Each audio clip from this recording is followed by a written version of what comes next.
Stephanie here with the Freeborn County Historical Museum Library and Village, along with Kim Olson with Grandma's Gourmets here in Albert Lee.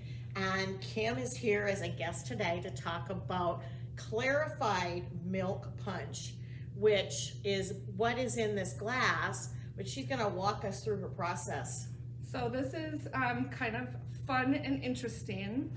And if you know me, you know that we do rendezvous. So this is kind of like I went to a bar and had this drink. It was on their menu, for real. It was up in Farmington. And I was just like, what is this stuff? It was so good, very dangerous. So, so I had to like kind of look it up, and it was historical, which kind of made it all that much more fun to me to do research. And we have this dinner party club, so they had an authentic kind of time period correct dinner with their clarified milk punch. Okay. I know. So I have guinea pigs all the time. I'm after tasting this, I'm volunteering to be her guinea pig anytime. So this is actually a very, very old recipe from the 1700s. Mary Roche was a housewife back then, and you know, back then the water was kind of yucky and they fed their kids alcohol, and yeah, that's a whole nother story. But and they had all these great things around, and somebody figured out that curdled milk pulled out sediment and icky stuff. Yeah. So I don't know, I wish you guys could see this because it's actually, it looks like it's cottage cheese. I was just saying cottage cheese in a punch with spices is really what it looks like. So we all know that they had lots of wine. So we have a fortified wine, brandy, and lots of rum because, you know, the pirates and the rum trade. So they had rum. And then I found this Spanish liqueur that was like dried fruits, and I thought, oh, well, that'll work with that. And then I did another one that was whiskey and maraschino liqueur. So I did a couple different ones. Tea, they would have had tea. I forgot my gunmetal tea today. Oh. I know I have a brick of tea. Doesn't everybody? Sure. Okay. And then some of the spices that would have been around back then, cinnamon for sure. You could do nutmeg for sure. They might have not had lemon, but they would have had, I don't know. vinegar. Oh, vinegar. Yes. Oh, I'm glad you brought lemon. Was oh, I'll make you vinegar pie sometime and you will die. Really? Yes, it's really that good. So that'll be the next series we do. Oh, sure, we can do that. What I'm smelling is the anise. I can. Oh, it's just like, yeah, like only if you touch it and kind of move with it. Smells really good. So what I did was, I'm not going to do this here because it's just a lot of work. I started this 8 days ago. I was to say, yeah, when you messaged me, it was So 8 days it sat in. So I took the lemons and cut them all up, and pineapple, and I left the eyes in because it's just gonna sit there and kind of steep into this alcohol and tea mixture. Okay.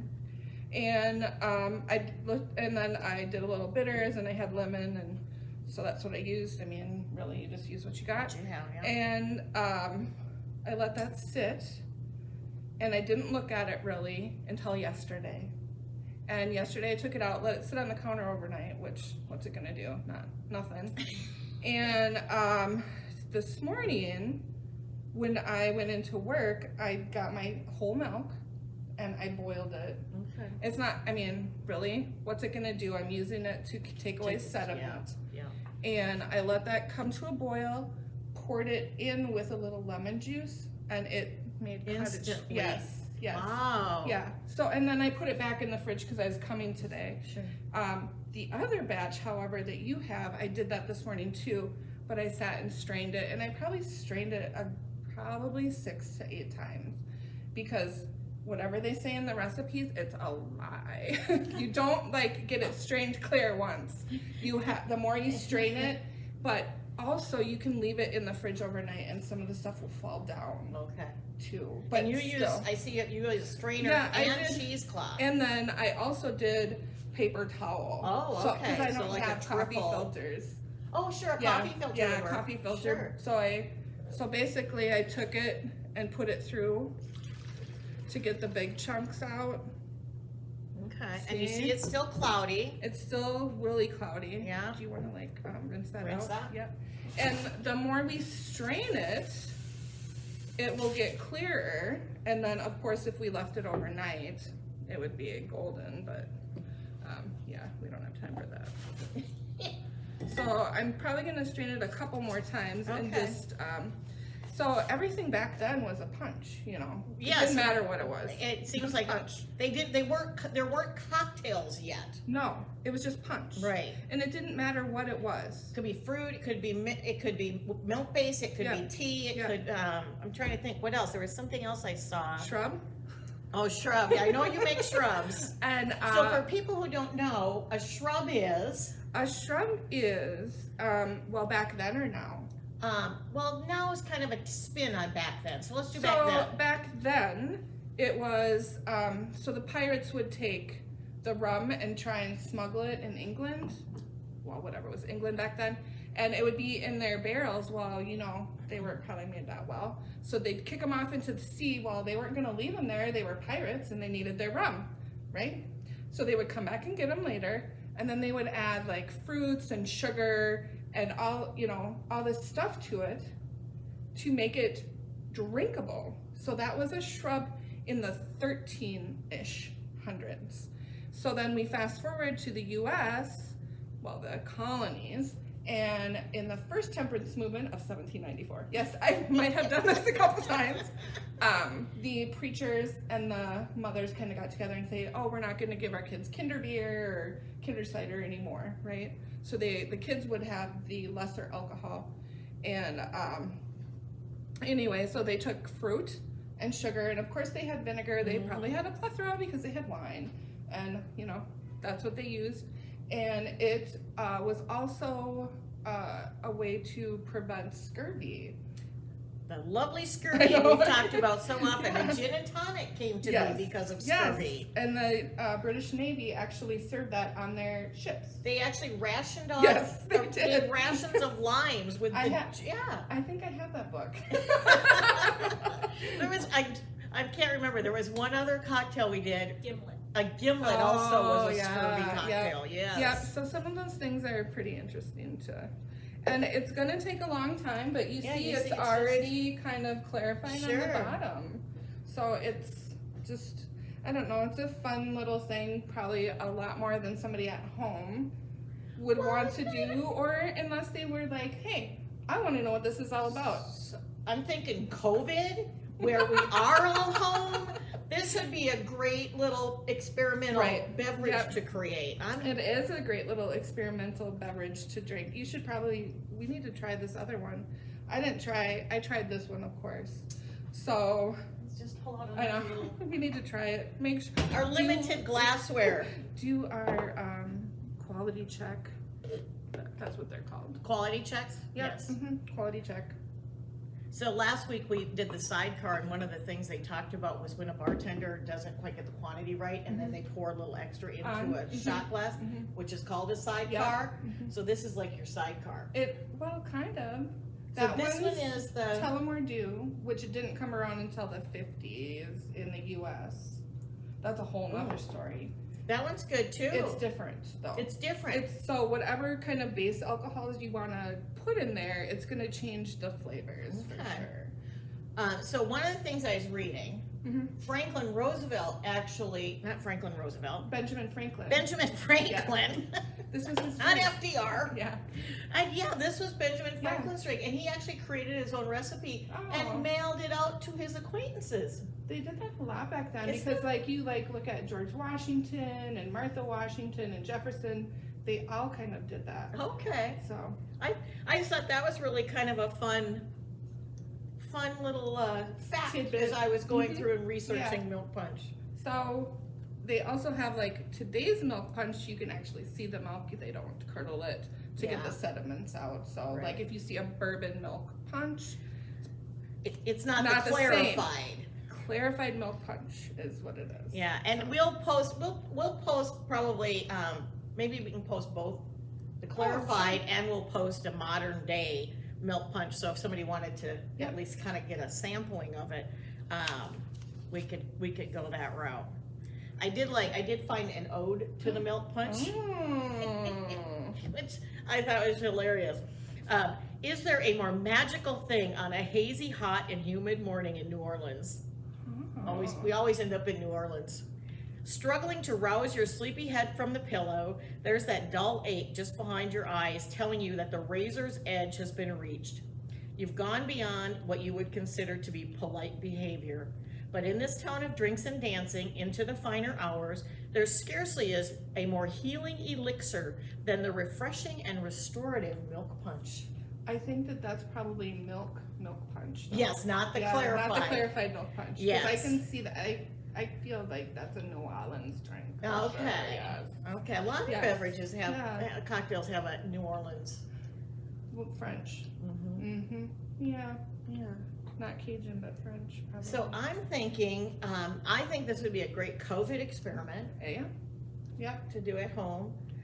This is one actually would be kind of fun because you can almost make it a science experiment with your kids. Don't let them drink it though. Don't let them drink it. But you can maybe do a fruit version. You could do just with the tea. Mm-hmm. The tea part. So yeah, the tea and the fruits and the spices. Yeah, that would work. Yeah. Like just lemon juice, tea, maybe pineapple juice. That you could probably do like instantaneously. Sure. In one day. I mean, you'll find recipes that you can do in one day. I just think it tastes better when you. No, it's really good. That's why I'm saying I think it would be. I would encourage people to try to do this. Well, it's fun. It's historical. Yeah. Any fun facts? Any more fun facts to share on? With milk punch? Yeah. I don't know about milk punch, but we're talking about cheese pairings. So I thought, well, there's a couple cheeses for sure. So if you're looking at just the lemoniness of it, I tend to think like goat cheese with lemon. So I said Drunken Goat, which is from Spain. And do you want me to tell that story? I don't know how much time you want to. That's kind of fun. You told me that one. I did. I always tell stories about cheese. So for people who don't know, Kim has, with Grandma's Gourmet, during COVID, kind of switched the focus of her business a lot of it, and came up with these fabulous charcuterie boards, which I'm addicted to. And rarely miss a week, and so the Drunken Goat was on. Yeah, so this one, or the Drunken Goat, was a goat cheese, and it's a goat cheese, and it's aged out of Spain, and it's like the story goes, the farmer made the goat cheese and let it sit out on the table overnight. Well, he couldn't find it in the morning, but there was a vat of wine aging on the other end. Well, he was like, okay, well, some animal came and ate the cheese, so great. But as he was decanting the wine a few days later, he found this wheel of cheese, and it had a lovely purple hue because it was like, wine drenched. Wine drenched, and that's kind of the story to the Drunken Goat way back when. But it's an aged goat cheese, and it is firm and delicious. And if you don't like goat, just give it a chance. Yeah, it would go. It's not your typical goat cheese, and it would go great with this. The other one that I think, because of the pineapple, is Parmigiano Reggiano. Oh, sure. Because if you break that, when you cut Parmesan and you break it and smell it, a good one. I'm not talking about like not your powder, not your shredded. No, but if you like break it and smell it, it should smell of pineapple. Yeah. So I think that one would go good. Yeah. Of course, like mascarpone, and I know that we might have to experiment with this. I don't know. It would. You should maybe a milk punch charcuterie board. Yeah, but I can't really sell alcohol. No, maybe people that would be encouraged to do the milk punch at home. I could do that. Yeah. Because I think yeah. It would be good. I can do that. That'd be fun. It would be fun. So look at how clear that one is. That one is really clear. The more it pulls out the sediments. I don't know if they can see how clear it is. It's amazing. Once the video is up, actually, you can see much clearer, I think, than what we realize when we're recording. Nice. Yeah. Well, thanks for coming. This is really fun.